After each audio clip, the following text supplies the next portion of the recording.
goes there? The Delapore Media Podcast.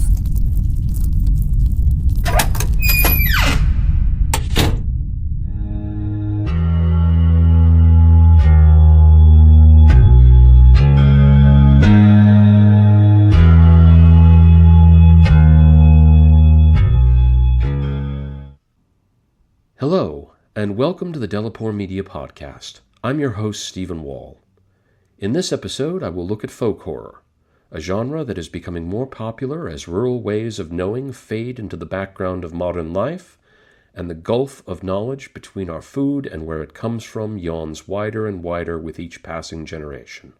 I'll share some folk life resources, provide some autobiography, wax philosophical about exploitation and human sacrifice, and brainstorm some new ways you can bring this emerging or re-emerging genre into your horror TTRPGs.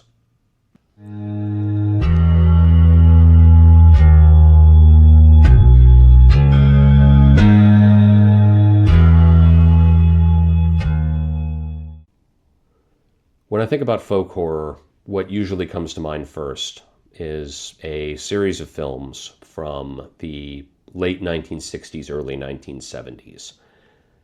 Titles like The Wicker Man, Blood on Satan's Claw, and The Witchfinder General.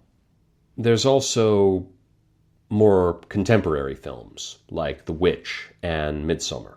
And people inclined to talk about things like film genre usually want to draw a through line between these two groups of films.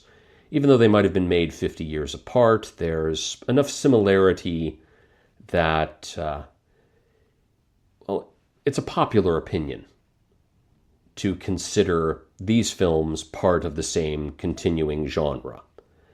And I've even noticed more recently it's a popular opinion to reach back to sometimes films, sometimes literature from the early 20th century or the late 19th century and incorporate that as well. You hear names like M.R. James and Algernon Blackwood and Arthur Machen discussed these days in terms of folk horror. Even H.P. Lovecraft gets drafted into the wider circle of folk horror authors, depending on who's leading the discussion. And I have my own opinions on where we should be setting the boundaries of this particular genre. But before I get into those opinions, I think it's worth looking at what are we actually discussing when we create films or tell stories that invoke the rural, that invoke pre-Christian or perhaps even fictive notions of Satan worship. Where is the folklore at the root of this?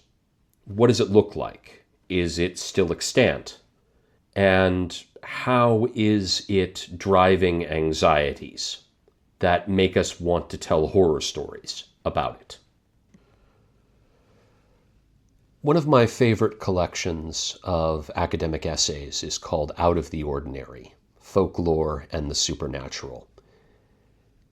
It was a textbook for one of the early classes I took during my master's degree, and I think it was really kind of a turning point in how I wanted to pursue my academic career, and I think that was where I started to turn more in the direction toward folklore, as opposed to strict anthropology or cultural anthropology.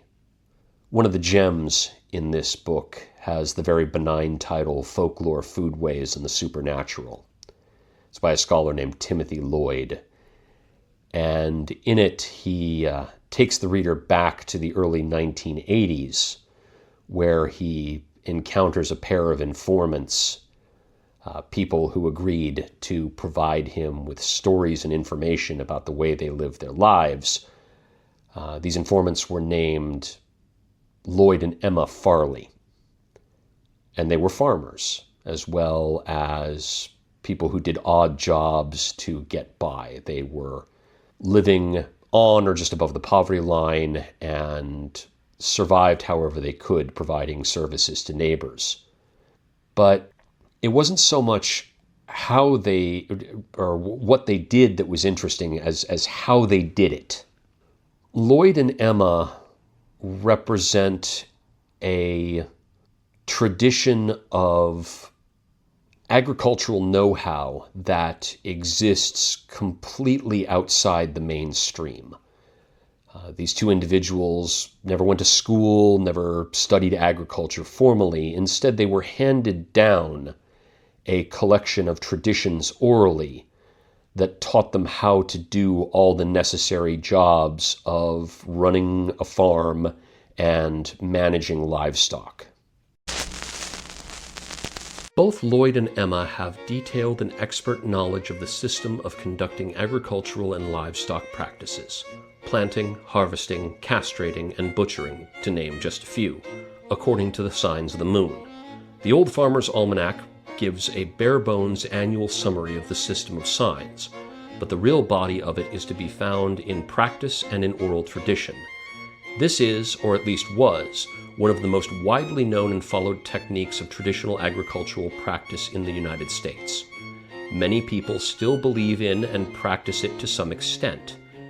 In addition to everyday word-of-mouth communication, farmers' almanacs and calendars, often distributed by seed, feed, and implement companies, have made this information available in the United States for almost 2 centuries. Timothy Lloyd, Folklore, Foodways, and the Supernatural. In particular, the author zeroes in on their knowledge of animal butchery. And there's a very detailed account of how butchery is practiced according to moon signs. But more importantly, I think, is that the author included a visual representation of this. It's a fairly simple image, looks like it might be a woodcut. You can find similar ones on the internet, and I will make a point of adding a link into the show notes so you can see for yourselves what this looks like. But it's a woodcut diagram that shows the zodiac and all the different kind of signs. I mean, there's Scorpio, there's Aries, there's Pisces, Sagittarius, as I kind of go around clockwise in this picture. I recognize a few of them. But what's interesting is that in the middle of this image, this woodcut image, all of these different astrological signs are pointing to a body and different parts of the body. And again, this is for animal butchery, but they're not pointing to the parts of the body of like a cow or a goat or anything like that. They're pointing to a human body. And immediately upon rereading this essay and reflecting upon this image, with my Lovecraftian hat on, I'm immediately brought to the story, The Picture in the House, and the print of the Anzique cannibals and their lively butcher shop full of human body parts. All in all, it's pretty practical knowledge. Knowing the system first involves knowing which signs are good and bad for particular tasks. If you know this, you can look on the almanac pages for each month and year, and you will find the best days for your job by matching the lunar constellation with your knowledge. For instance, one of the good signs for butchering is the thighs, Sagittarius. One of the bad signs for butchering is the heart, Leo. Timothy Lloyd, Folklore, Foodways, and the Supernatural. But there's an underlying thought that I can't get away from here, and maybe it's just the Lovecraftian in me or the desire to look for horror at this time of year when we're in kind of the festival season, passing between Halloween and Thanksgiving on to Christmas, or if you're in Canada, Thanksgiving, Halloween, then Christmas. Yeah, there's something unsettling about the fact that you can transpose an animal form and a human form so easily and work the same sort of magic on both. And I think that sums up why folk horror is fascinating to me and why I want to explore it as a topic for this episode. You know, reviewing Timothy Lloyd's work for this podcast has kind of helped me reflect on some early memories that I think I might look on with an interpretation of folk horror now that I have some time and some distance. So, growing up, I lived in a small town in the foothills of the Sierra Nevada mountains in Central California. And some of my nearest relatives included a great aunt and great uncle, Dorothy and Bill. Dorothy and Bill weren't like a lot of my other family members in that they were farmers. They were people who lived in a rural environment, and unlike kind of some of my closer family members who did business and city type work in towns nearby, Dorothy and Bill, they raised crops and they had livestock as well. Dorothy really filled in for my grandmother, who had died before I was born. And so to my sister and I, Aunt Dorothy or Great Aunt Dorothy was just like a grandmother type figure. But there was definitely something distinct and different about her compared to other family members. She was very intelligent, had a great body of knowledge, but I would say a lot of that knowledge didn't come from any formal background. She didn't attend university. I'm pretty sure she finished high school. But beyond that, her knowledge was about this rural life that she lived and about raising produce and keeping livestock. And she was one of these people that knew an incredible amount about the land that she lived on. She could name every type of plant that grew on her farm, wild or cultivated. She could name every insect. She was familiar with the patterns and habits of numerous wild animals, could spot their comings and goings around the property. And she was familiar with the behaviors of poultry animals as well as cows and horses, and I would imagine a few other animals as well, but I just remember growing up it was particularly chickens, cows, and horses that she kept on the property.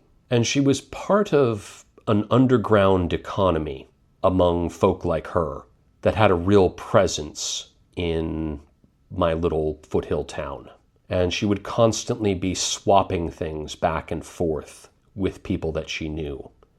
Vegetables and fruit would trade hands, so would eggs, and a variety of things would come to her, ranging from, well, different produce or possibly game meat and a variety of other items. It was clear to me, actually, kind of reflecting back on this, that she often traded it with people who were in a bit more of a dire situation than she was, perhaps, because I recall she wasn't on welfare or anything like that, but she was periodically stocked up with government cheese and butter, this coming from trades that she made with people in the community who might not have had anything to trade other than what the government was giving out at the time.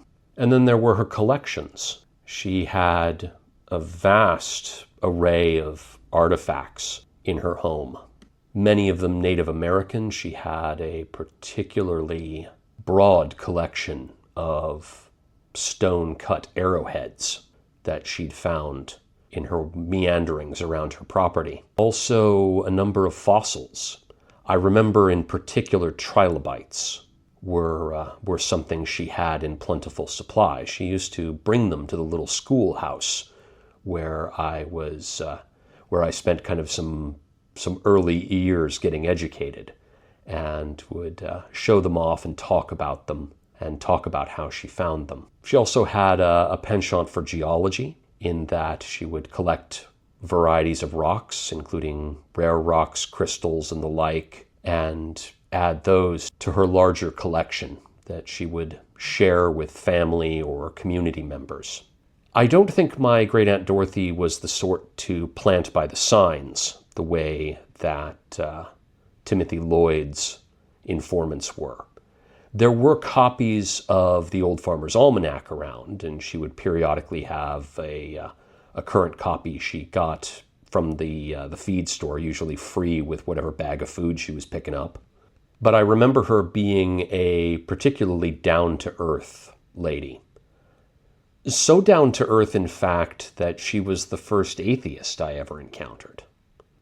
And her explanation for lack of religious belief, which I remember shocked me at the time, it came from a place of knowing what she saw and having experienced the world raw through her senses, and having lived quite a long life at this point, and having thought to herself, I see what I can see and nothing more.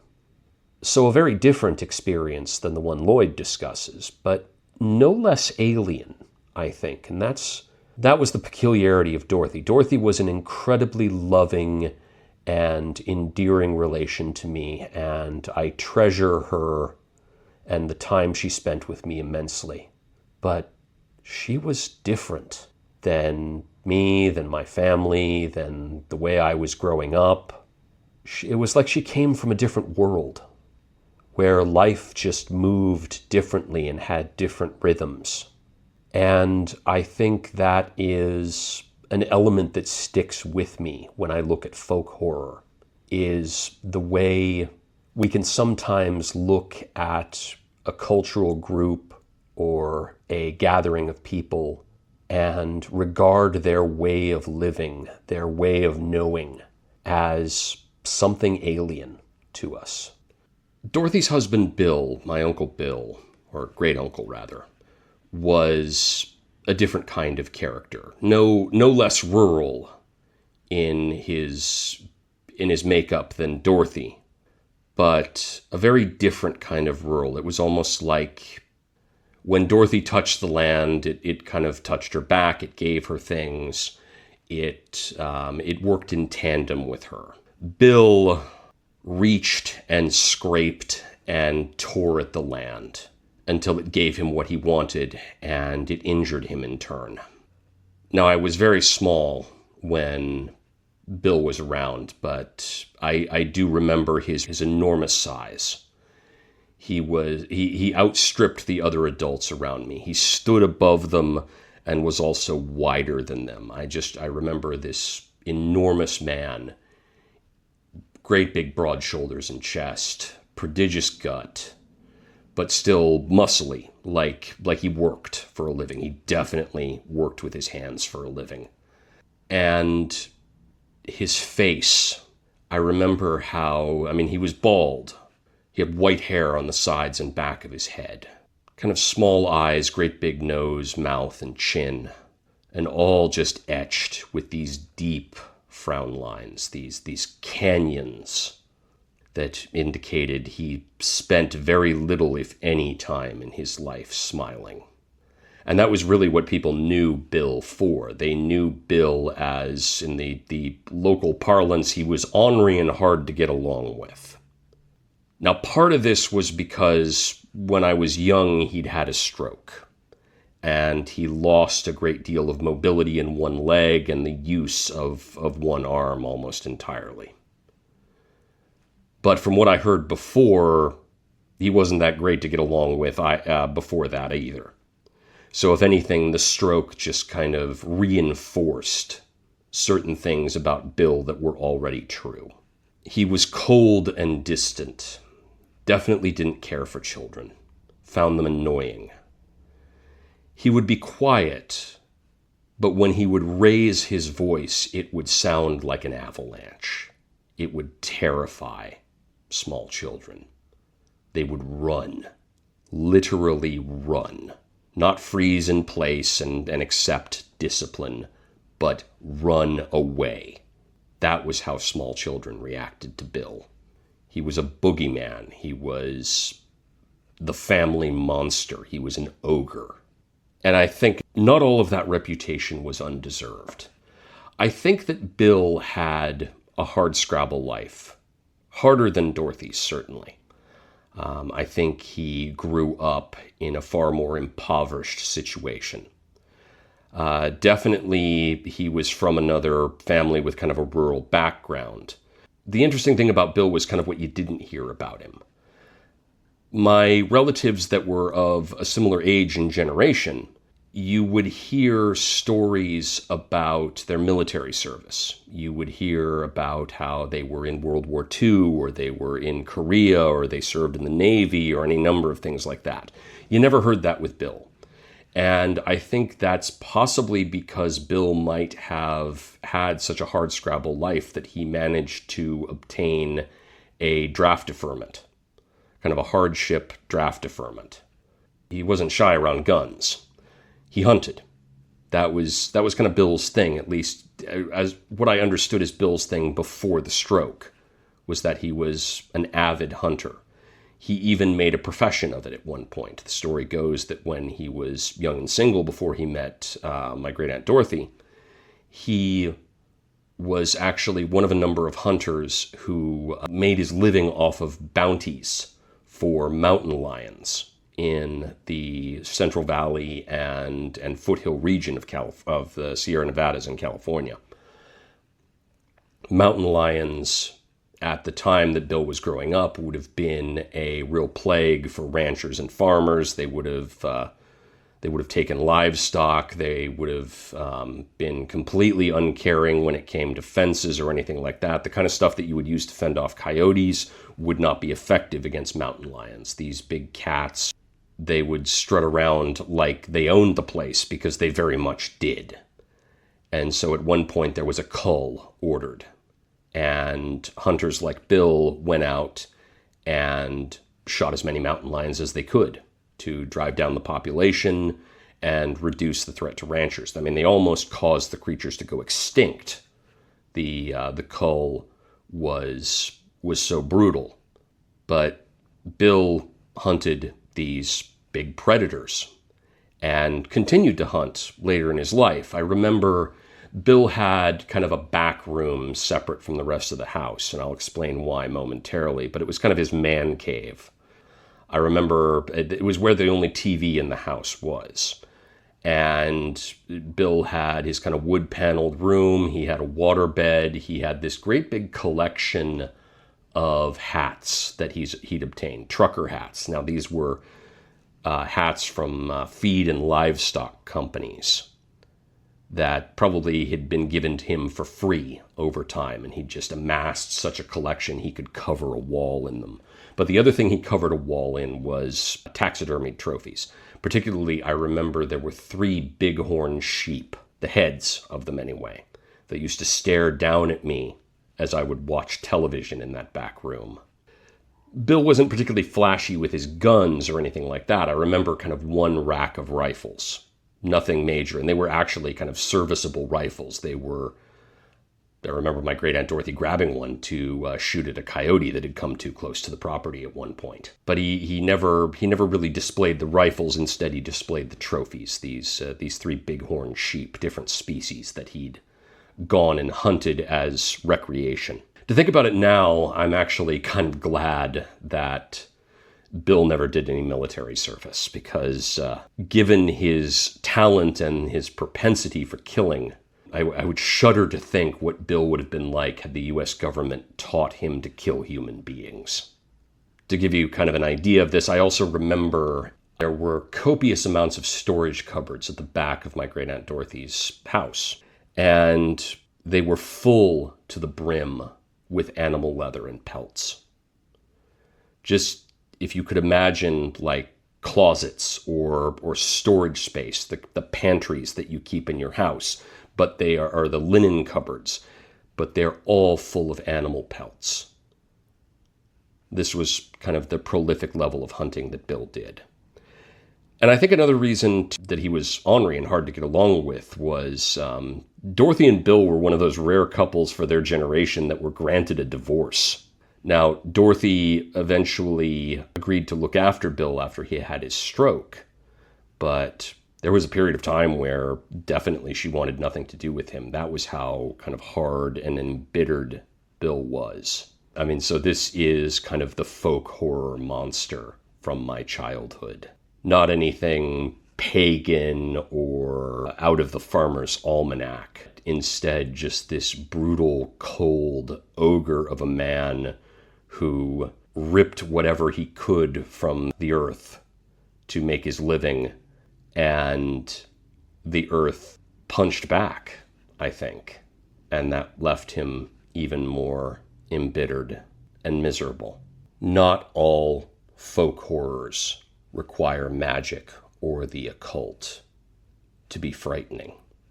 I think sometimes the most frightening thing is a human being with a well of emotion and a capacity to hate.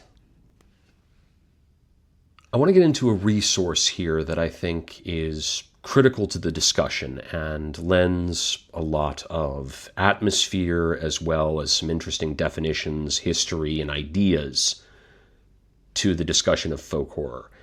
And that is the website Folk Horror Revival. It's available at folkhorrorrevival.com. As I understand it, the original author of some of the main essays is named Andy Pasioric. I hope that I'm pronouncing that correctly. And you can also find details alluding to this website or related to this website in by searching the Urban Wyrd Project, Wyrd spelled W-Y-R-D, and there's also a Folk Horror Revival Facebook group where some discussion might still be occurring regarding this. Anyway, there are two key things that I really want to take from this website, but I'd encourage you to, of course, explore the entire thing yourselves. But I mean, if there's two things that I really can take away from this and give you as guides, as a direction to take your own folk horror explorations. The first is kind of a tidbit of history. Well, maybe more historical theory. But Folk Horror Revival summarizes the creation of folk horror, the birth of folk horror, as being a result of the death of the hippie movement and the rise of the Wicca and Neo-Pagan movement kind of in its place. This is interesting in that I actually kind of studied some of this stuff, and there's opportunity if you want to look up one of my mentors during my master's degree was a woman named Sabina Magliocco, who wrote a great book called Witching Culture. And definitely there's some ideas there, as well as some other books. Maybe Ronald Hutton might be another good source for this. But the notion that with the death of the hippie movement and kind of the alternative culture movement in the 60s, coming out of the 60s and into the 70s, there was an attempt to codify the hippie movement in the emergent Wicca and Neo-Pagan movement. Kind of take some of those core ideas of the hippie era and keep them in place, turn them into a religion, essentially, and maintain that. But that's only one factor in folk horror, the fact that we have this transition from hippies to Wiccans and Neo-Pagans. There's also a general disillusion with the hippie movement. The fact of the matter is, coming out of the 60s and into the 70s, the hippie movement did not succeed at what it intended to do. There were no societal reforms about the environment and about free love. The Vietnam War continued and became the miserable quagmire that it was. And Americans, I mean, kind of the place where the hippie movement had thrived mostly was in the United States. I mean, somewhat in Britain as well, and in parts of Europe. But Americans continued to suffer under their hyper-capitalist society that they'd created for themselves. That the snowball was rolling and it continued to roll, and it continues to roll right over the top of, well, the better part of the world today. With that disillusion, that disappointment in the failure of the hippie movement, the failure of kind of the back-to-land philosophy, folk horror was born. You had this codification of the ideals and the fact that they didn't work out in everyday life, and you got horror stories like The Wicker Man, where those ideals did work out. It just happened to be that they had to kill a variety of outsiders in order to make it happen, and therefore it was horrible. It produced kind of a new anxiety and a new way of working through that anxiety. Now that's the first point where I think folk horror revival really has something to say.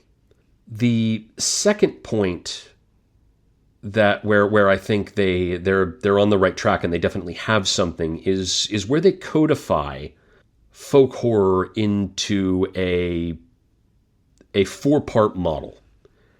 And I mean, if you're going to take notes on anything, this is where you take notes, because if you want to create a folk horror story, according to folk horror revival, it needs to have these 4 parts. So the first thing you need is landscape. You need an area, you need a space that is wilderness, that is different somehow from everyday life. The second thing you need is isolation. You need to take that landscape and you need to put it far enough away from everyday society that people are not going to be able to call home for help. The third thing you need is different morals, a different moral structure from everyday life. And this is kind of where, the typical kind of human sacrifice plot in a lot of folk horror comes in. Is you have these rituals that are kept, and they are kept with blood sacrifices in order to maintain the prosperity of the isolated community. And finally, you need a happening. And so the happening is where those blood sacrifices occur. So you've got landscape, isolation, differing morals, and a happening of some sort. And if you merge all 4 of those ideas together, you have a folk horror plot. So I'm going to add a couple of my own thoughts in here, kind of piggybacking on folk horror revival. And the main reason is that I can't resist an opportunity to theorize. It's just kind of who I am. But enough about me. Let's talk about the theory. So my first kind of theory associated with the folk horror genre is that it is actually part of the larger exploitation cinema genre. And who are we exploiting? Well, we're exploiting those very people that Timothy Lloyd talks about. We're exploiting those rural folk who exist on the periphery of our societies, who are still practicing agriculture by means of oral tradition. Planting by the signs, they're butchering by the moon, and we are using folk horror as a way to excite with thoughts of what could actually be going on, in the barn of those folks who live and die by the farmer's almanac. Exploitation film seeks to profit off of cultural niches. The bloodier and sexier, the better. And so these folks with other ways of knowing the world, other ways of understanding, it's hard to say how many of them are still around, but according to Lloyd and my own personal experience with my great aunt and great uncle, there were people around who could give you kind of a peculiar feeling about rural life as recently as the 80s and 90s, 35 years ago.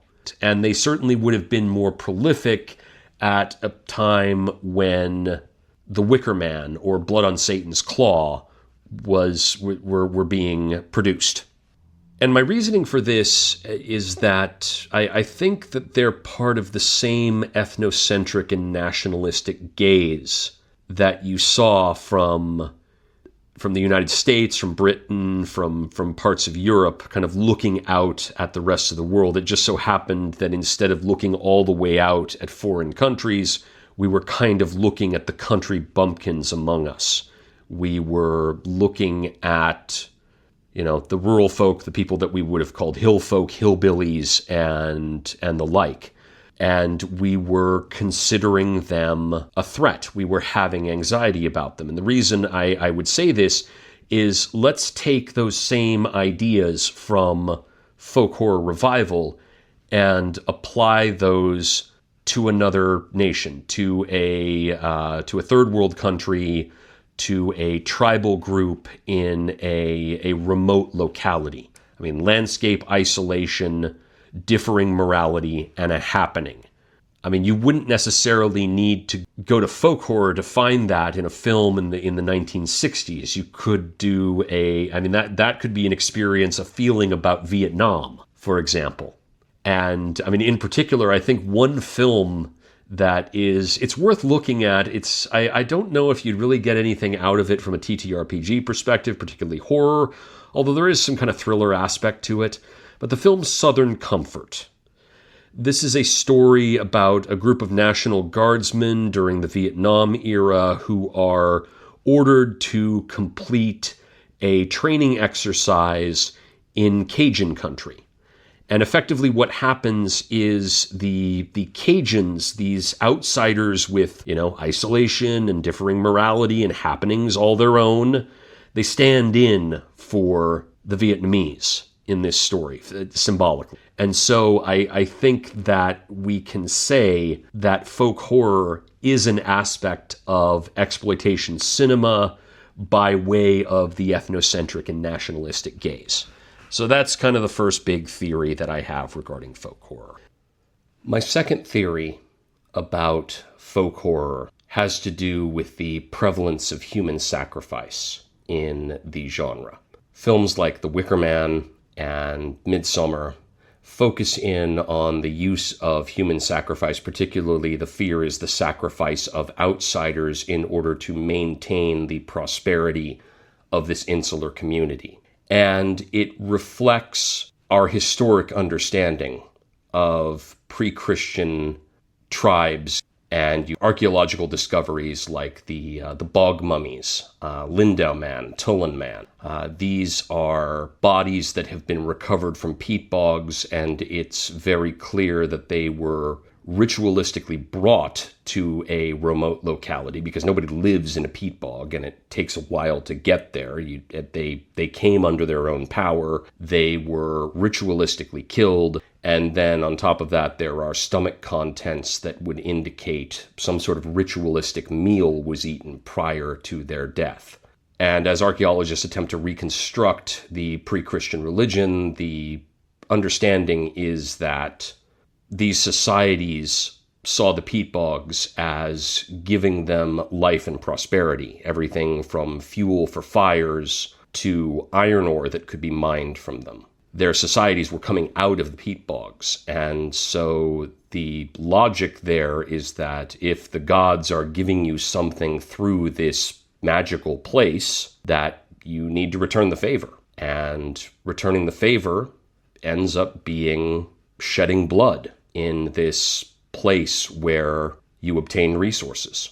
Now, my theory is, and this is an uncomfortable thing to share, but I think it's necessary to talk about. I think if we're really going to get to the roots of folk horror and what is disturbing about folk horror, it's that our society isn't done with human sacrifice. I mean, it didn't end with the pre-Christian tribes in Europe and Britain. If anything, the pre-Christian tribes simply absorbed Christianity, and it fit rather well because Christianity was also centered on a blood sacrifice. I mean, it's ritualistically there, the body and blood of Christ, worshiping a corpse hanging on an instrument of execution. This, I think, fit rather well with the religious motifs in this environment, and I think this is why Roman Catholicism prospered as much as it did in Europe and Britain for as long as it did, and why the church remained in place, because this is a society that is, if it's not built on the notion of human sacrifice, it contains within it certain subconscious notions that in order to make an omelet, you gotta break some eggs. Blood has to be spilt in order to maintain this unequal society in a peaceful way. I mean, the poor on the bottom, the wealthy on the top, feudalism, all of that. It requires a certain amount of blood to be spilled. And even if we don't spill that blood ritualistically, or we utilize Christian ritual to symbolically spill that blood, we are still practicing human sacrifice. A historic example that is a little nearer to us would be public execution. The last kind of public hangings and whatnot came to an end in the United States and in Canada around the turn of the 20th century. Before then, you were still able to observe a public hanging. You were still able to observe a public execution, and you were encouraged to observe a public execution. They were carnivalesque, oddly, celebrations. They were family events. They were bring the kids, bring a picnic, watch the criminals get hanged, watch justice be done in a very public manner. This was the nature of public execution. And it's only more recently that we've gone to the state where there's still public executions. You have a gallery, you have observers, although the observers are typically associated with the trial and the guilty verdict and all of that in one way or another. And there's opportunities for the condemned to say their last words. And it is a very ritualized process.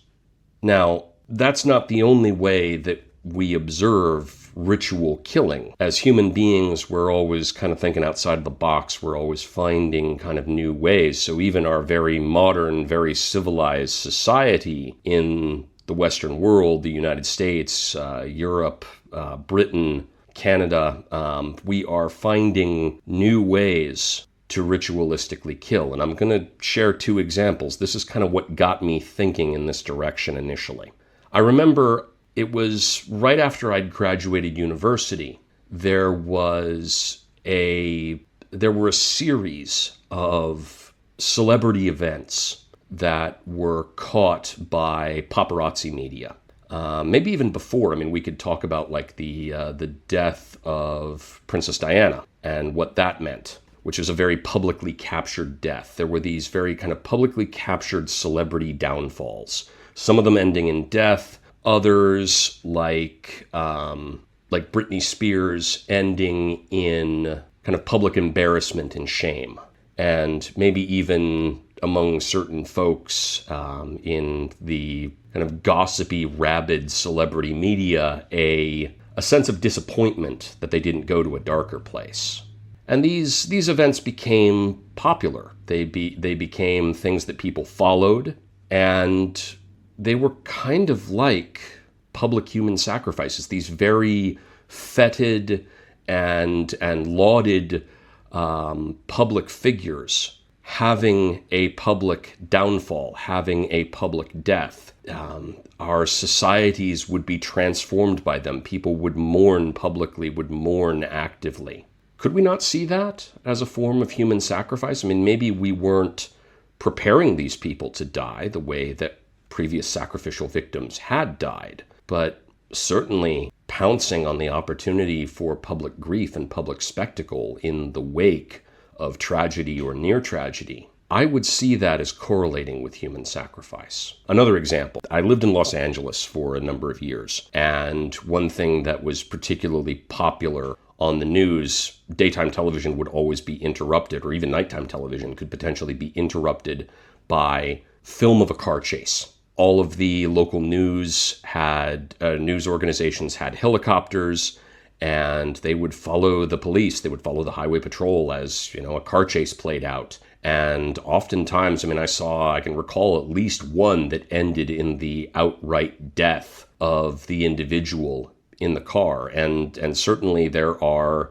opportunities for that to take place. There were other examples where these car chases ended badly, either for spectators, for people that were just innocents on the road, or for the people involved in them. And you would follow them rabidly. I mean, work would stop to observe the latest spectacle that was occurring, the latest human sacrifice that was potentially taking place on the 405 freeway. Finally, I'll end on the notion of mass shootings, because They're very prevalent in the United States. They are definitely getting attention in other countries as well. And as dark as it is to talk about these sort of things, I think it's important that horror and people who study and appreciate horror reflect on what's happening in the moment, what is in the public cultural zeitgeist, what has its if you put your fingers to the pulse of society, what is society experiencing? I think it's important for horror to do that. I think one of the best authors I've seen do that in recent history would be Alison Rumfitt. Last year, I read her book, Tell Me I'm Worthless, and that was a powerful look at trans politics in the United Kingdom.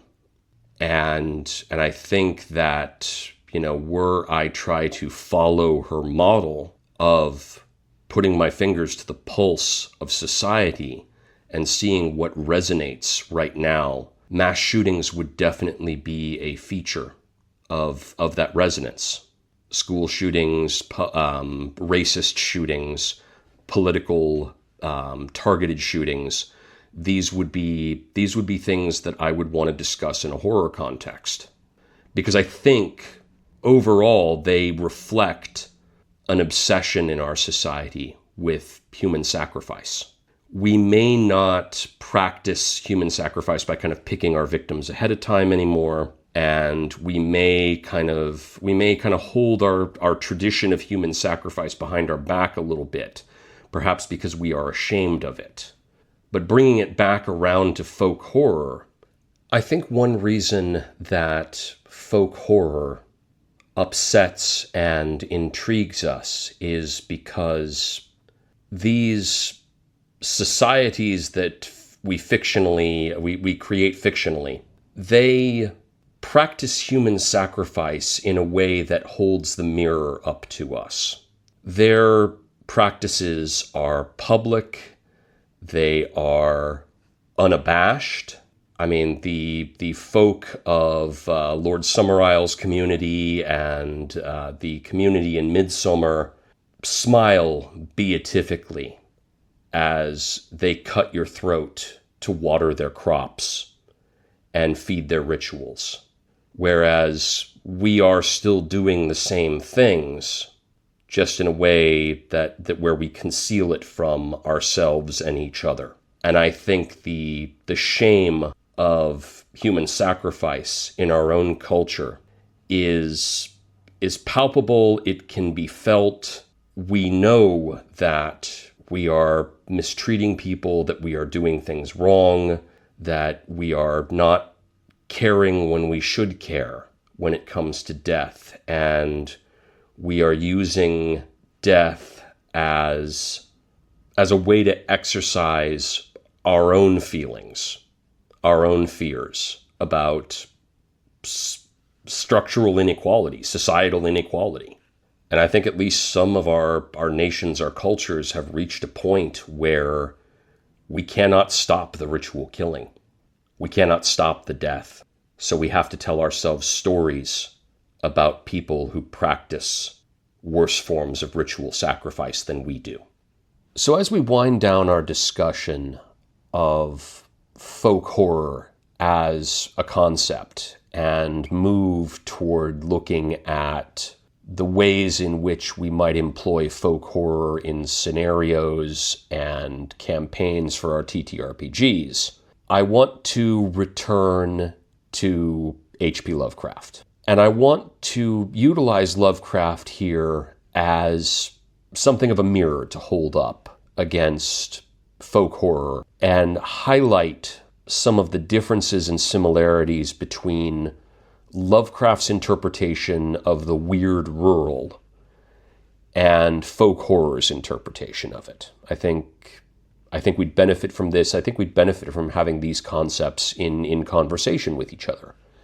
And that might even lead to some interesting opportunities for scenario creation.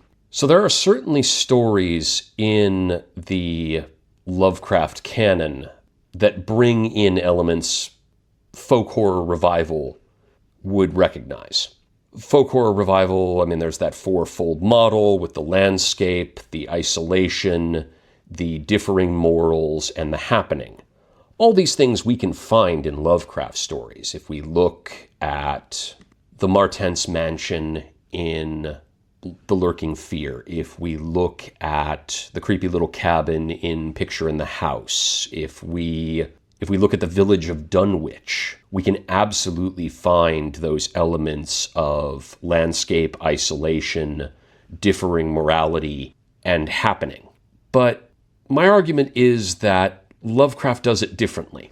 And folk horror as a revival kind of adds a layer to this rural, out-of-the-ordinary tapestry that we don't get in Lovecraft.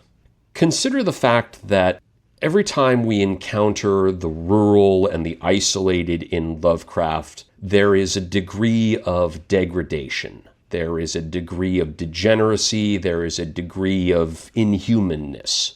Lovecraft was fixated on the notion that the more populations or families isolate themselves, the more they become something other than human, especially if they're in contact with something alien and weird. They will take on the qualities of the alien and the weird. If we look at the Martense ape creatures, if we look at Wizard Whately, if we look at the man from the Picture in the House, we are seeing things there that were maybe once human, but they've gone over the horizon. They've become something else. They might still cling to their humanity in some ways, and there might be some spark of humanity that an investigator could reach out and touch somehow or relate to somehow. But for the most part, these individuals and creatures, they've given themselves over to the alien and the weird. Now, that's not necessarily the case with the films that folk horror revival defines as kind of the canon pieces for folk horror. If anything, some of these examples of people invested in the trappings of folk horror have kind of reached a new human peak. They've excelled. They have not regressed, but they have transformed or transubstantiated almost into kind of a utopian oneness with nature through their adherence to their strange morality and their isolation from the rest of humanity. If you consider, let's start with The Wicker Man. Kind of the beginning of the folk horror trope, or where most people start with the folk horror trope. Lord Summerisle and his people are happy and healthy and smart and smiling and beautiful. They are basking in the glow of the alternative society that they've created with their adherence to this alternate morality that involves ritual sacrifice on a regular basis. Same thing with the cult from Midsummer. If we look at a more recent folk horror rendering, those folks are smiling, happy, beautiful for the most part, loving one another. There's lots of dancing, there's lots of laughing, there's lots of sex. It's a happy, utopian little commune. It almost kind of makes you want to reach out and join it at first, at least until you realize kind of what's under the surface of all of it. Other examples, Blood on Satan's Claw. Happy, young, attractive people for the most part, who are, living their best lives, summoning a demon until that nasty judge shows up and starts waving around a giant sword. Even Eggers' The Witch, as nasty and cruel as that forest is, and as dark as that story is, we have, well, firstly, the witches that are participating in the ritual magic are using their alternative morality to restore their youth and beauty. And the young woman that they ultimately bring into their coven is equally young and beautiful. So this is a very different texture than the the degeneracy and darkness and depravity of Lovecraft's rural, isolated people. The thing about folk horror, one thing that makes it particularly horrible, is that the people who are pursuing the alternate morality, who are doing the killing, are living their best lives while doing it. I mean, they're smiling beatifically as they saw your throat open and water their emerald green crops with your blood. Meanwhile, Lovecraft, you know you've stepped into darkness and degeneracy the moment you step outside of the urban familiar and into the isolated rural. From that perspective, I mean, Lovecraft is not doing what folk horror revival calls folk horror. He's doing something different. He has a different commentary to make.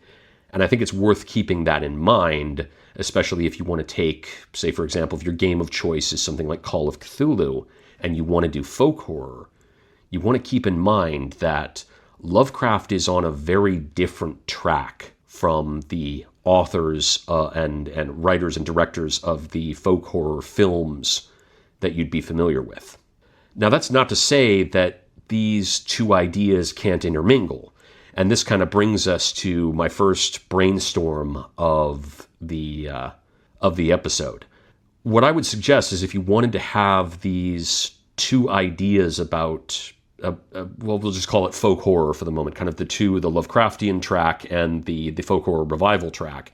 If you wanted to have those two ideas in concert or in conversation, or you wanted to kind of hold that cognitive dissonance in the same place at the same time, what you could do is utilize the same conceit that's utilized in the Midsommar movie, drugs. The wonderful thing about hallucinogens is they tend to put a nice spin on just about anything.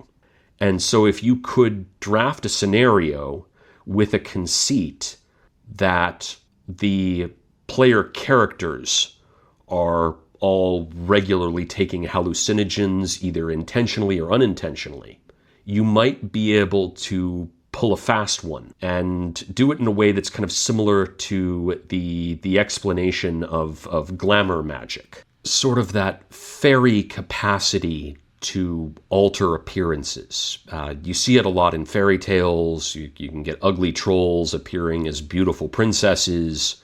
And with this glamour in place through the use of hallucinogens, you could start your player characters on a track where everything is beautiful and serene the way we might see it in Midsommar or in The Wicker Man. But then near the end, probably Act 3, something like that, you take the drugs away. Maybe there's an antidote, maybe they just wear off. But you get to a point where there's no longer that veil, those rose-colored glasses that prevent your player characters from seeing the truth. And Midsommar turns into the Martens Mansion or into the Dunwich Village. I mean, I think about, for example, the ceremonial sex scene in Midsommar, and I think about how much worse that might be if the drugs wore off in the middle and suddenly you were, or a player character rather, was engaged with a creature from the Martens Mansion. You know, the same ceremony is taking place, but something decidedly awful is utilizing the player character as an outside donor for their purposes. I think that could be a dramatic kind of rip off the Band-Aid moment and could send your story completely sideways. Could be a lot of fun, could be a lot of horrible, could involve paying for your players' therapy bills, but that's between you and your players. This is just, like I said, a brainstorm. So now that we've considered that we have the Lovecraft track and we have the folk horror revival track, let's look at some other ideas, some other ways that we might plant folk horror and let its very strange fruit grow inside scenarios and campaigns. So let's look at some more brainstorm opportunities for maybe how we can reshape this interest that we have and that our players might have in folk horror, and how we might get that to fit our tabletop role-playing games and our horror role-playing games. I think one of the first things that I would suggest is that as much as it might be fun to run your players through a folk horror scenario akin to a film, I think there's a couple of barriers there. If you wanted to, strictly create a scenario that was like Midsummer, or that was like The Wicker Man. The first is going to be previous knowledge. I mean, as much as you try and get players to suspend disbelief and all of that at the table, they're going to bring the previous knowledge to the table, and they have seen the same films that you have in a lot of cases. So they're going to recognize a Lord Summerisle when they see him. They're going to recognize a Midsummer scenario when they encounter it. And then it becomes a battle over player agency. I mean, how much freedom do you give them to try and avoid the trap that they know is there? You can't blame them for wanting to avoid it. And you don't just want to walk them into it like it's a narrative. I mean, otherwise, you're better off just telling a story rather than running a TTRPG. So my suggestion to get around this issue is to move the timeline up. You alter the time at which the players discover the folk horror scenario. In the films, people walk into the happening. They walk into the event in the rural environment. They encounter the morally dubious people at work preparing their ritual. And I would suggest, if we're in a TTRPG frame, what we might want to do is have the players encounter the aftermath of the happening.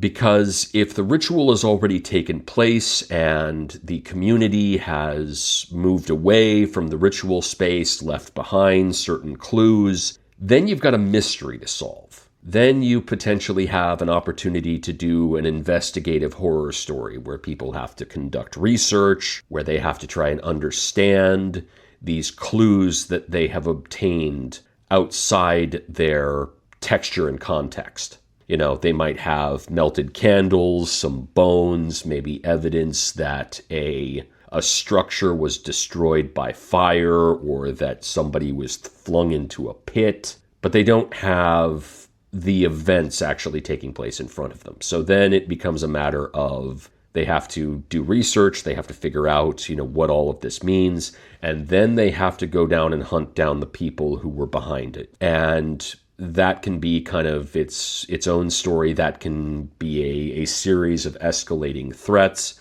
as this commune presumably would have moved off to do its own thing afterwards and kind of continue its life. And who knows? I mean, there might even be people that have split from the commune and are trying to live normal everyday lives. And maybe these are the people that are easiest to get in contact with.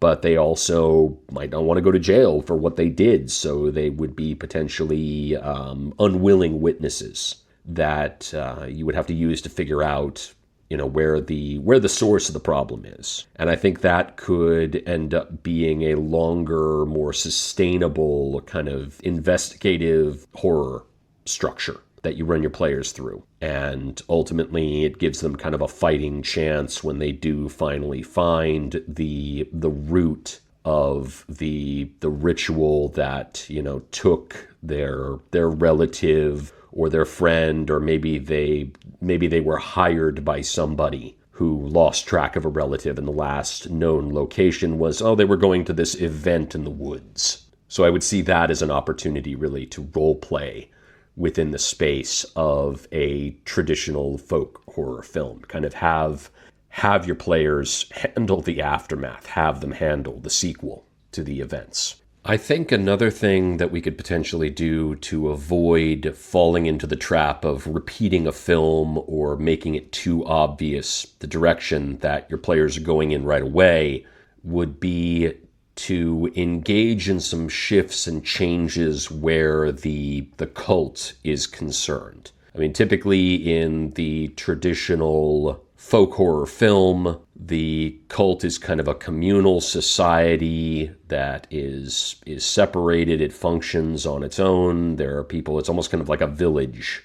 And I think changing the shape and nature of this structure might work a bit better, at least if you want to initially conceal what you intend. I would opt for other sized groups of people, particularly like you could potentially do this with a family and have the commune consist of a single household that lives rurally, or maybe even an extended family. I mean, add in kind of, the grandparents and the cousins, just to kind of give it a little bit of a bigger picture. This kind of gets you into the Lovecraft territory a little bit with kind of the Martenses and stuff like that. But I think if you're going to kind of talk about those main ideas of folk horror, I think you're safe in doing this. The other option could be to, break it down even smaller. Instead of a family, a couple. I've already kind of given a biographical example from my own life of what it was like to kind of encounter a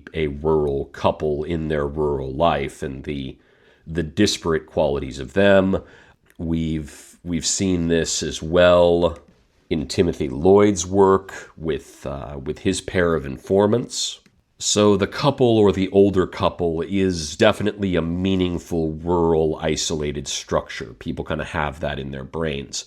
You can even see it in cinema in some cases. Take the movie X, for example.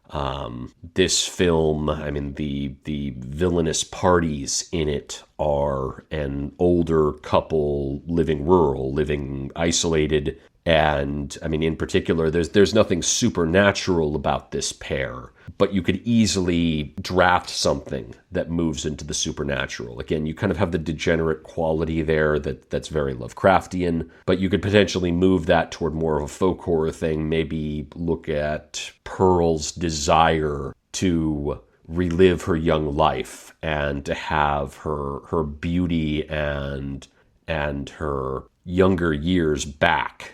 You could definitely take that to some very dark places. If the ritual, the happening that is performed ends up resulting in kind of a fairy glamour that brings back the youth. It also dovetails, I think, nicely with some of the themes that we see in Eggers the Witch. So play with the construction of the community if you're looking to conceal the folk horror meaning, at least initially, from your players.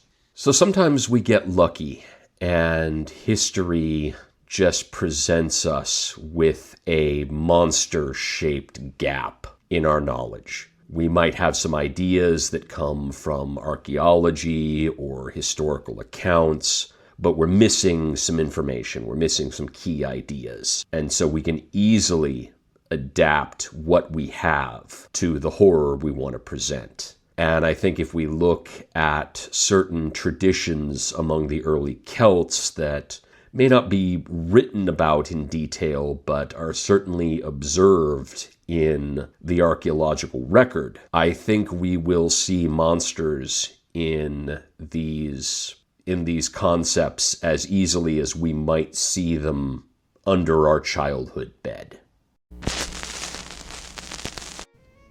Apart from making votive offerings in pools and lakes, the Celts put objects of a similar kind into wells and springs, and into pits and shafts clearly having comparable significance in their tradition. One of the earliest of these shaft wells dates to before the Bronze Age and is located in Wiltshire, about 2 miles from Stonehenge. It consists of a shaft cut through the chalk to a depth of some 110 feet, terminating in a well. Its proximity to Stonehenge and its great depth suggest it was of a ritual nature, and may perhaps have been connected with the cults that practiced at Stonehenge. Another pit was found in Swanwick, Hampshire, and an account of it was submitted to the Antiquary's Journal by Mr. Charles Fox in 1928. It consisted of a circular shaft 24 feet deep and 14 feet in diameter, growing slightly narrower as it increased in depth. At the bottom was a central wooden post, 8 inches in diameter and 5 feet high, packed round with clay, A horizontal band of charcoal occurred, above which there were about 20 clay loom weights, and a fragment of a saddle quern. Traces of dried flesh or blood were discernible. The loom weights date to roughly 12,000 to 1000 BC. Stuart Pidgett has drawn attention to the similarity of this remarkable artificial pit to one excavated at Holzhausen, Germany, and dating to the Latin phase of Celtic culture. Forming part of a ritual sanctuary enclosure, the shaft was found to be cylindrical in shape, 6.5 meters deep and 2 meters in diameter, with a somewhat funnel-shaped mouth. In the center of the lower part of its filling was a wooden post, 10 centimeters in diameter and 2 meters long, which had been set up and packed into position. Traces of blood, flesh, and animal fat were found, as in the case of the Hampshire structure. Anne Ross, Pagan Celtic Britain, 1967. So we know what the Celts were doing, in that they were digging these shafts and they were tossing sacrifices of various types, including potential sacrifices of flesh and blood, into them in order to make some sort of impact in a perceived supernatural space. What that actually looked like to them, because they are a people who are long gone at this point, is immaterial. We have this archaeological record and this amazing monster-shaped gap in it. I mean, you couldn't really ask for anything better. You literally have a pre-Christian people digging holes into the ground in order to talk to gods and spirits. It almost invalidates the whole concern that I have that Lovecraft's notion of rural and isolated degeneracy doesn't fit the pattern of the folk horror revival's interpretation of the folk horror formula. I mean, there's no way that you couldn't look down into the dark and potentially see a monster there waiting for you or giving you something or helping your society in some way. It bridges the gap between the two ideas. We no longer have to be concerned about kind of the degeneracy aspect, because we can have a commune or a cult structure trying to invoke this pre-Christian idea by digging shafts and offering them sacrifices. It feeds into so many things that are already out there that are easy to grab tropes. I mean, you've got everything from the Clark Ashton Smith / Lovecraft Sathagwa type creature and the beings that worship it living underground. You have Lovecraft's fantastic, dreamlike interpretation of the underground world and kind of a pre-human people beneath there. You even have Robert E. Howard and kind of his worms of the earth could be waiting down there to receive sacrifices. And it's just this wonderful tradition, this wonderful religious rite that we only have pieces of. But the pieces we do have can help us form a monstrous story as to why a civilization of any sort might look into a hole in the ground and seek God. Now, for another kind of brainstorm offering, I'm gonna pull another hot take here. And I mean, this may not be agreeable to everyone, but I see it as fair game. We often ask ourselves kind of, when are we allowed to make fun of things? When are we allowed to place certain pieces of history or occurrences within the space where they are fair game? And I want to suggest that I think the modern witchcraft movement is probably in a space now where it is stable and comfortable enough that we can talk back to it a little bit. We can kind of we can utilize it as a horror trope. We can, even clap back at some of its thoughts and its ideas and really dig around in it a little bit as a play space for creative endeavors.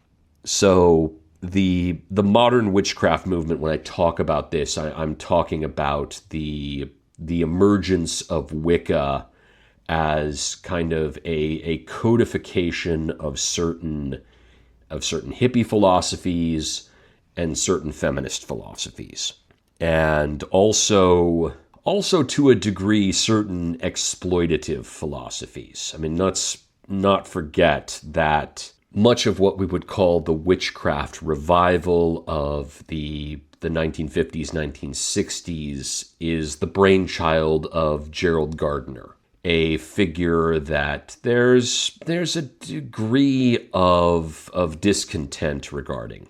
I mean, it was definitely his idea that Wiccans should undertake their practices in the nude. It was his notion that kind of the sex and sexuality aspects of Wicca should be present there, and the fact that it was him telling a lot of kind of young feminist women to get naked and practice religion, it, at least in our kind of our post-Me Too world, you have to look back and you have to kind of wonder what's at play there. And, you know, were all the intentions of all the male proponents of the witchcraft revival really pure? And I think we would find, I mean, if we're honest, I think we would see a mixed bag there. And within a mixed bag, within that nuance, is space to play around with horror, is space to make people uncomfortable. And to do so, I mean, even in kind of a game space where you can explore these ideas with friends and players. So rather than having the cult or commune be some sort of ancient survival of pagan philosophies, there's no reason that you couldn't be a bit more realistic and move the society that has its kind of its odd, out of place morals into a neo-pagan or witchcraft revival frame and be quite comfortable there. I think, again, this is an idea whose time has come. I think we've passed enough that it would be acceptable to play in this space, I feel. And I speak to that as a former neo-pagan myself, who's kind of turned away and saw the world of neo-paganism, or at least my neo-pagan world, kind of break apart and disintegrate a lot around the COVID pandemic, when kind of that new age to right-wing extremism pipeline became much more evident. And at the same time, there's no reason that you couldn't add a cosmic horror element in here. I mean, this might be a convenient place for it. Again, another space for the cosmic within the dichotomy between folk horror and Lovecraftian rural degeneracy. You might get an opportunity here just with a mistake in reading and interpretation on the part of the revivalists. I mean, maybe they want to contact the old gods. Maybe they want to develop a tradition that represents the old religion, but maybe they don't know how old the religion they got a hold of actually is. The unrequited sibling of the modern witchcraft movement is, of course, the New Age movement. And I think a lot of notions in the New Age movement are absolutely ripe for parody or for placing under the horror microscope. In particular, I would say that I think that a folk horror scenario would play out very well if you swapped the commune with, or the cult with kind of its ancient leanings, for New Age shamanic practice. We see a lot of cultural appropriation and a lot of confusion and kind of making it up as you go, and also a lot of grift when it comes to fleecing people for money. When we look at situations like, well, communities like Sedona, Arizona, for example. I mean, the notion of the vortices and kind of the vibrations and all of that being a healing space is a very new age idea, a very kind of science fiction approach to religion. It definitely, I mean, to me, it smacks of some of the same things that you see in kind of Scientology and similar religions. And on the other hand, there is this appropriation of Native American tradition. And on top of that, those crystals and whatnot and the rights to sit on top of those vortices cost a lot of money. And there's no shortage of New Age retreats and sweat lodges and other kind of experiences going awry, potentially killing people, injuring people. I mean, these are stories that you can find out there just by Googling them, Googling accidents that occurred at New Age events. And I think this is a space that's ripe for play in a horror space. I also feel the same thing about kind of the distant cousin of the Neo-Pagan revival and the more kind of sibling of the New Age, the ayahuasca retreat that has become very popular in the last 20 years or so. These places, I mean, it's basically the same kind of grift as Sedona, except you travel to Central America and there are drugs involved more often than not. And, well, drugs involved specifically in the ayahuasca retreat. The idea of kind of culturally appropriating this native tradition of hallucinogenic medicine and trying to build yourself into a better chief financial officer by using it, or any number of other kind of grifts or grabs for cash in the process. I think this would be a good space where folk horror could occur. I mean, folk horror could, the community in question could be the people who have created the ayahuasca retreat, basically creating it as kind of a Venus flytrap to lure in tourists and rich people and people looking for, you know, Silicon Valley types looking for meaning in their life. Or it could even be the native group that is having their culture appropriated and stolen. I think that would make an interesting revenge story, and that would definitely cause kind of moral lines to blur in a way that, if you could pull it off, granted, you would have to be you'd have to either be very fictional with it or very accurate with it. But I think that a revenge story along those lines, it's a story whose time has come. And I think telling it in a TTRPG framework, especially if it's just kind of, you know, your players at your table, I think that would be a great thing to do. I think that would be a great way to have those conversations and kind of talk about these important factors of these religious structures that persist on grift and persist on cultural appropriation.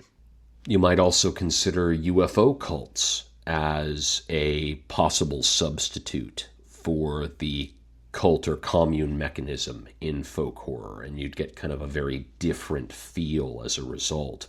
You could still have, you know, the isolation, the landscape. I mean, especially if you look at like people who watch for UFOs in the American deserts. I mean, the landscape is vastly different terrain, alien terrain, compared to what people live their lives seeing in most cases.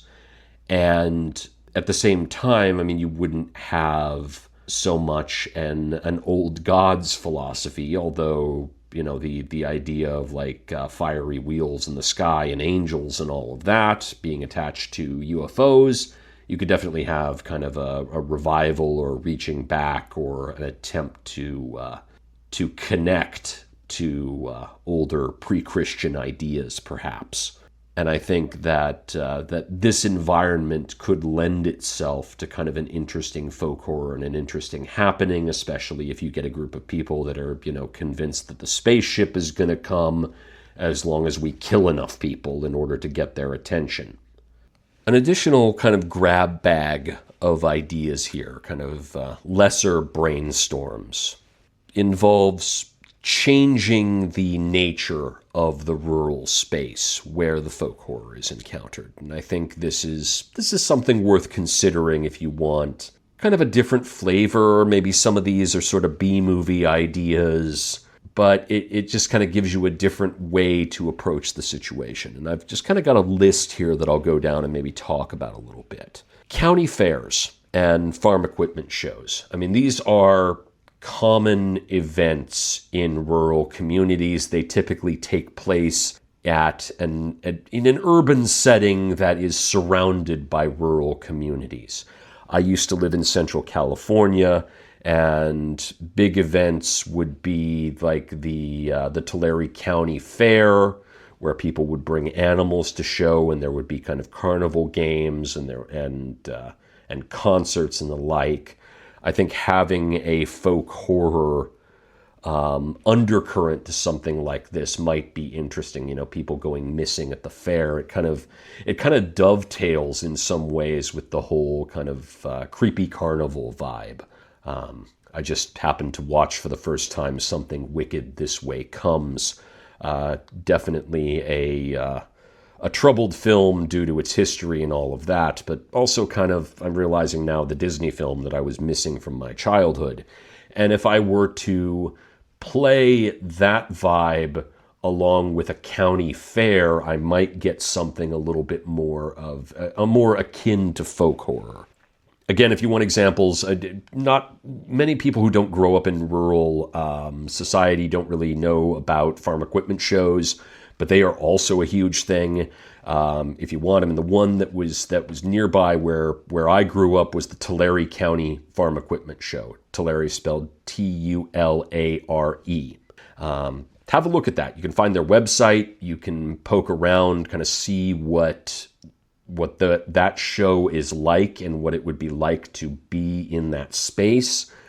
And how, again, you might have this kind of undercurrent of folk horror. This could be a place where people looking to stalk victims for a happening might turn up.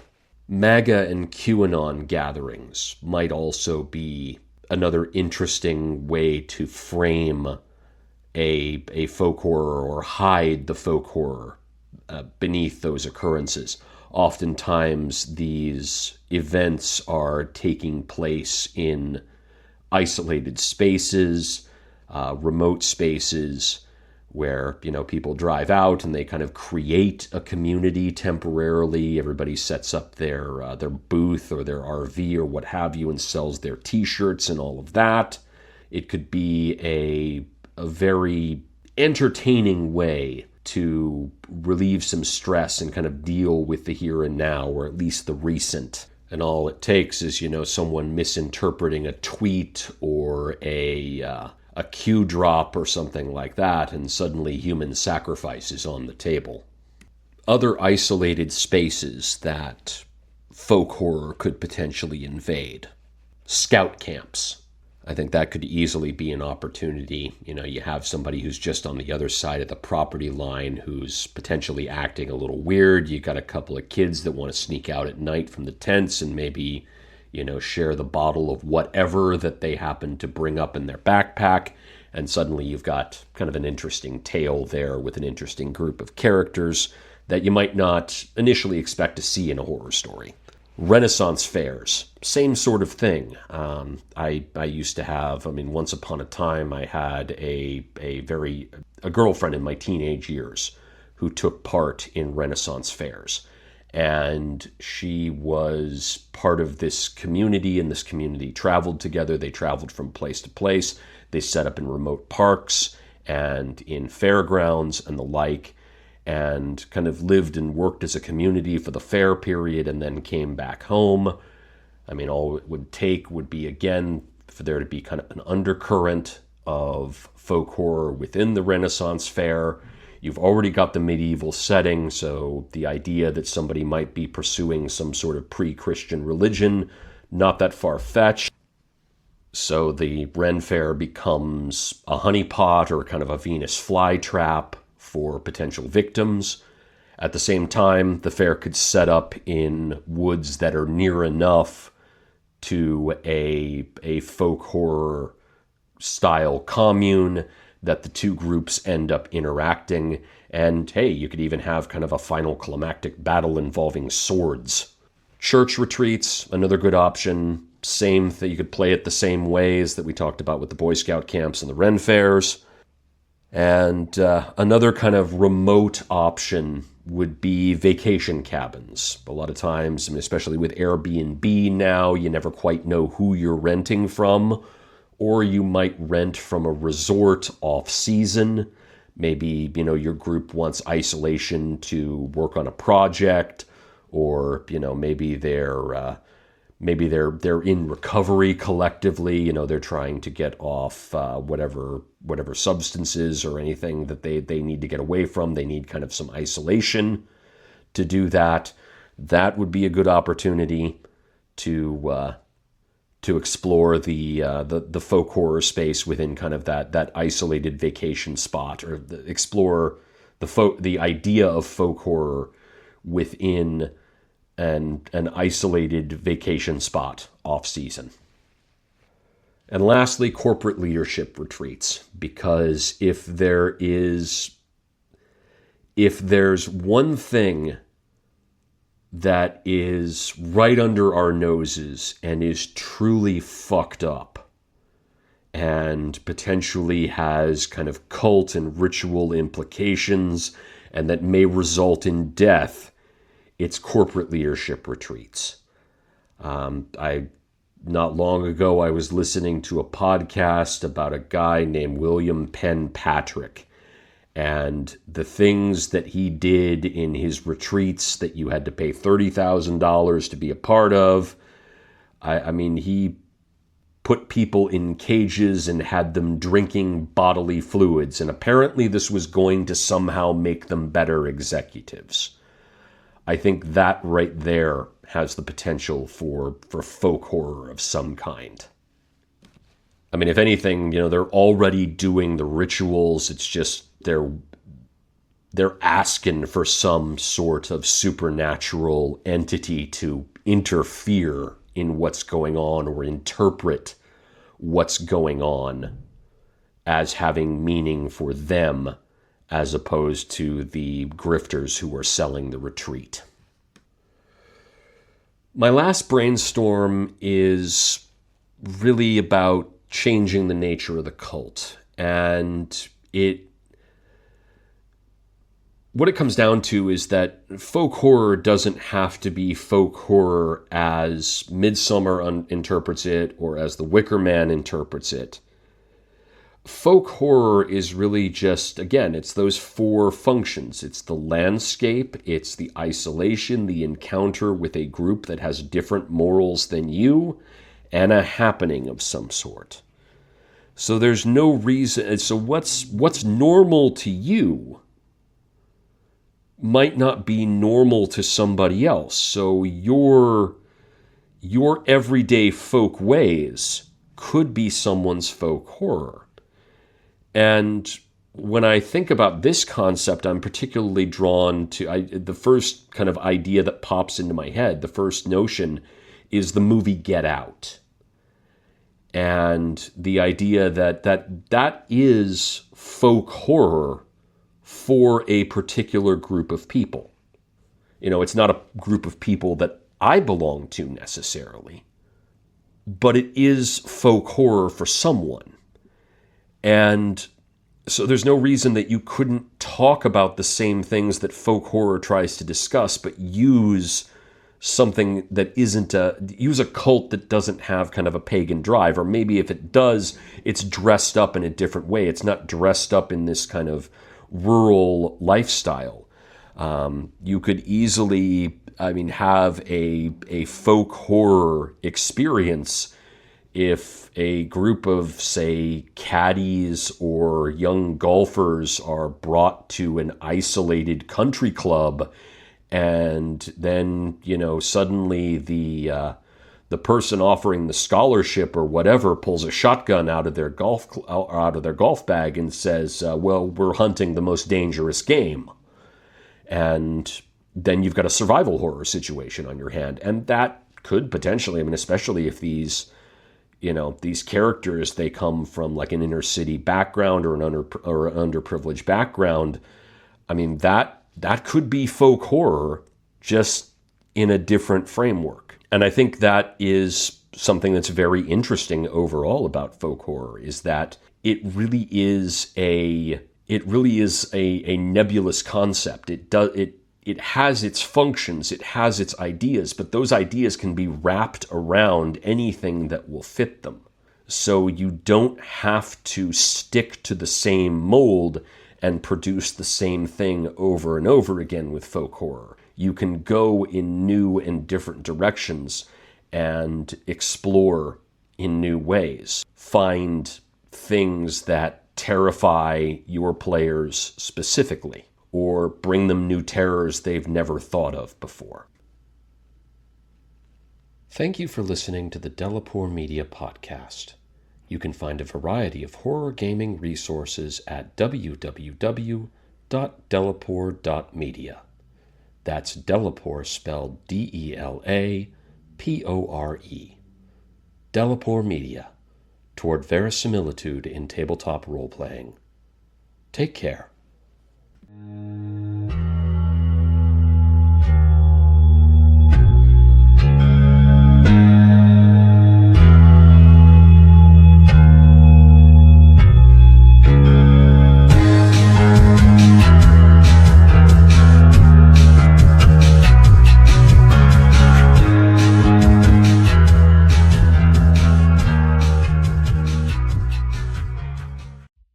Don't forget to pick up a copy of Somebody Think of the Children, a suburban horror scenario where moms take on the Cthulhu mythos.